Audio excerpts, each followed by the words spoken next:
Hi மக்களே, வணக்கம். நீங்கள் என்ன அப்படின்னா தேர் திருவிழா, ஏழாம் திருநா அப்படின்னு சொல்லுவோம். ரொம்ப விசேஷமாக இருக்கும். எல்லாம் கடையெல்லாம் போடுவாங்க. உண்மையிலே தேர் அன்னைக்கு பயங்கர செலிப்ரேஷனாக இருக்கும் அப்படின்னு கூட சொல்லலாம்.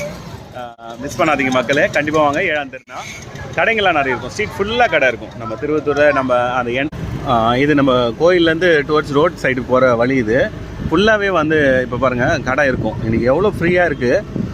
அன்றைக்கி வந்து இங்கே உள்ள பைக்கே வந்து அலோடு இருக்காது. அவுட் சைட்லேயே வந்து நம்ம பைக்லாம் விட்டுட்டு வரா மாதிரி இருக்கும். உள்ள எல்லாம் இங்கே ஸ்ட்ரீட்டில் நடக்கிறதுக்கே இடம் இல்லாத அளவுக்கு இது பாருங்கள், கடைலாம் இப்போ பிடிச்சிட்டாங்க, கடை போட்டுட்ருக்காங்க. 7லேருந்து ரொம்ப விசேஷம். 7, 10 இதெல்லாம் வந்து தேர் திருவிழா, ஏழாம் திருநா அப்படின்னு சொல்லுவோம். அன்றைக்கி வந்து தேர் காலையிலேயே வந்து சாமி வந்து புறப்பட கொஞ்சம் தான் தேரில் இழுத்து விட்டுருவாங்க. அதுக்கப்புறம் ஈவினிங்கில் வந்து ஒரு 3 மணி 4 மணி அந்த மாதிரி டைமில் சாமி ஒரு 6 மணிக்கெல்லாம் நிலையில் வந்து நின்றுங்க. இது ஃபுல்லாகவே கடை இருக்கும். இப்போ பாருங்கள், அந்த சின்ன சின்ன பிடிச்சிருக்காங்க பாருங்கள். இது ஃபுல்லாகவே கடை இருக்கும். நல்லா ஜாலியாக வந்து ஃபேமிலியோட டைம் ஸ்பெண்ட் பண்ணுறதுக்கு ஒரு நல்ல பிளேஸு. சாமியை தரிசனம் பண்ணலாம். கடைலாம் இருக்கிறதுனால சும்மா ஒரு டைம் பாஸாகவும் நம்ம வந்து எடுத்துக்கலாம். இங்கே பாருங்கள், இது வரைக்குமே இருக்கும். இங்கெல்லாம் பயங்கர ப்ரொடெக்ஷன் இருக்கும்.